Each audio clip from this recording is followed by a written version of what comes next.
જંબુસર આમોદ વચ્ચે આવેલી દાદર નદીમાં પાણીની ભારે આવકને લઈને જંબુસર વહીવટીતંત્ર એલર્ટમાં મુકાયું છે।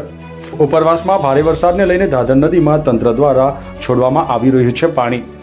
આમોદ જંબુસરને જોડતા બ્રિજ નીચે સવારના 8 કલાક સુધી નદીની ભયજનક સપાટીનું લેવલ 99.50 ફૂટે પહોંચ્યું છે।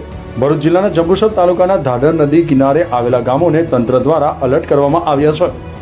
ઉપરવાસમાં વરસતા વરસાદને પગલે પાણીની આવકમાં વધારો થતા દાદર નદીમાં વધી જળ સપાટી પૂરની સ્થિતિનું નિર્માણ થાય તેવા દ્રશ્યોથી ખેડૂતો ચિંતામાં મુકાયા છે। ત્યારે તંત્ર દ્વારા નદી કાંઠાના ગામો જેવા કે ખાનપુર, કુંડર, મહાપુરા, મંગનાદ, બોજાદરા, વાલચરનગરને એલર્ટ કરવામાં આવ્યા છે। તોસિફ ઇન્ડાનો રિપોર્ટ, ન્યૂઝ ટુડે, જંબુસર।